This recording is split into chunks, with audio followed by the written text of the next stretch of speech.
La Terre, notre vaisseau spatial. Bienvenue à bord pour ce voyage d'1 an autour du Soleil.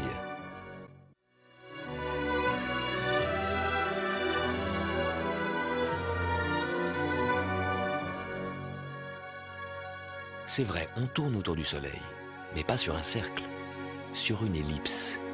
Et c'est maintenant, dans les premiers jours de janvier, que nous passons au plus près du Soleil. Mais alors pourquoi fait-il si froid ? En fait, la différence entre près du Soleil et loin du Soleil est négligeable. Il y a une raison bien plus importante. La Terre tourne de travers, légèrement en biais. Son axe n'est pas vertical, il est incliné sur son orbite. Donc, lorsque l'hémisphère nord est basculé dans l'ombre, les jours se raccourcissent. Mais surtout, comme la Terre est inclinée, les rayons du Soleil arrivent à des angles différents. Un rayon de soleil dans les tropiques frappe le sol à la verticale. Il fait chaud. Ce même rayon de soleil dans l'hémisphère nord arrive en biais. Son énergie est étalée sur une surface 3 fois plus grande, ça chauffe 3 fois moins. Il fait froid. Au nord, c'est l'hiver, dans l'hémisphère sud, c'est l'été. L'axe incliné de la Terre nous donne les saisons. En ce moment même, pendant que vous regardez la télévision, nous fonçons à travers l'espace à plus de 107 000 km/h, 30 km toutes les secondes. La Terre va mettre 1 an pour faire le tour du Soleil. Et avec la Terre, 8 autres planètes qui tournent autour du Soleil, chacune sur son orbite. Notre voisine, sur l'orbite juste à côté de la nôtre, c'est Vénus. Elle va plus vite que nous, elle nous dépasse.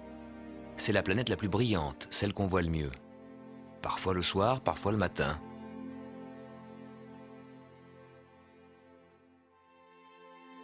Pourquoi le matin ? Nous voyons Vénus à droite du Soleil.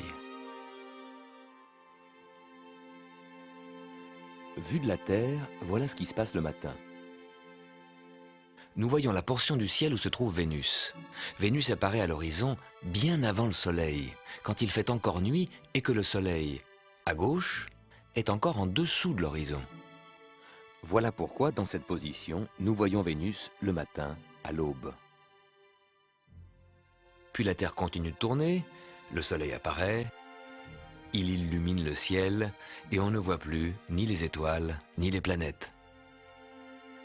Et nous continuons notre croisière à bord de notre planète, la Terre.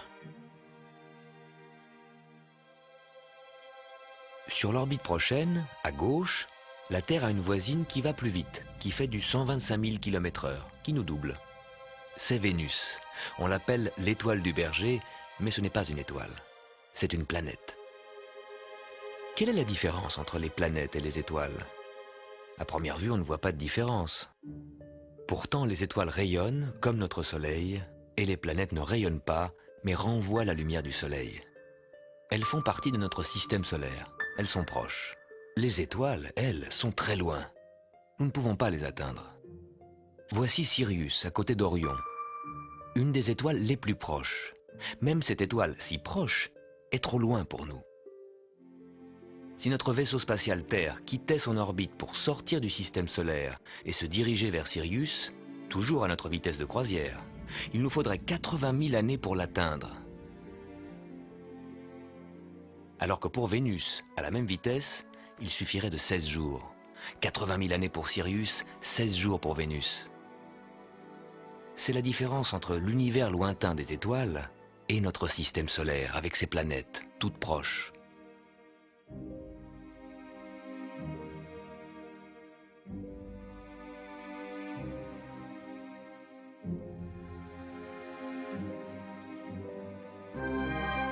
La semaine prochaine et chaque semaine de l'année, nous allons parcourir 18 millions de kilomètres sur l'orbite de la Terre autour du Soleil.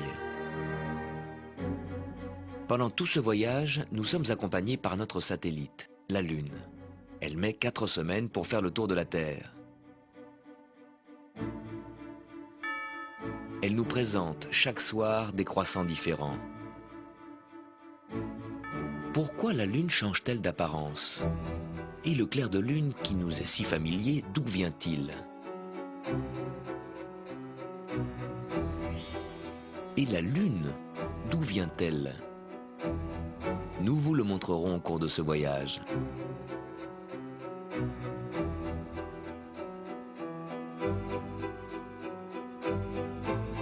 Pourquoi la Terre tourne? Et comment voir qu'elle tourne? L'ombre d'une maison qui se déplace au cours de la journée, ou les rayons de soleil qui entrent par la fenêtre et qui glissent lentement sur le sol, c'est comme ça que tous les jours, à tout moment, sans instrument astronomique, vous pouvez voir la Terre tourner.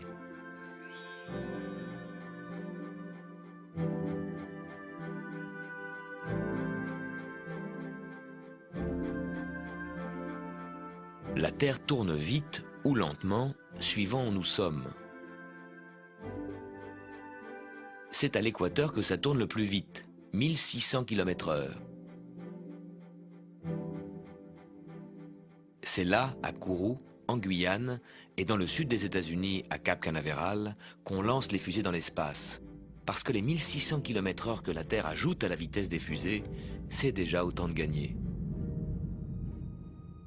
Au pôle Nord, tout près de son axe de rotation, la Terre ne tourne plus qu'à 3 km/h. On pourrait marcher aussi vite que la Terre tourne.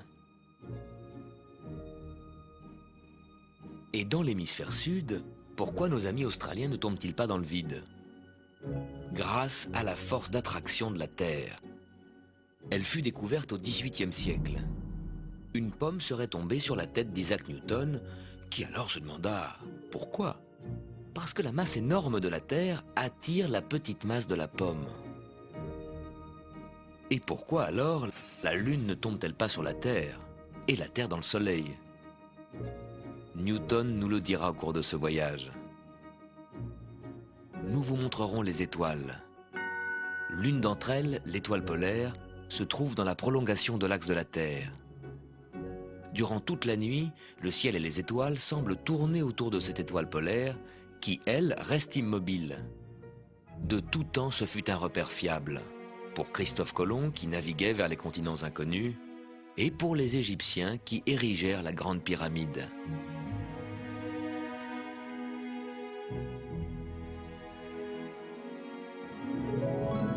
Fin février, nous vous montrerons pourquoi, tous les 4 ans, il faut ajouter un jour au calendrier pour que la Terre puisse boucler sa boucle.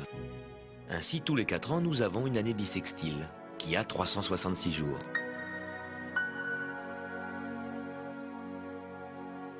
Depuis la nuit des temps, nos ancêtres se fabriquent des calendriers, essayant de combiner au mieux le cycle de la Lune et du Soleil.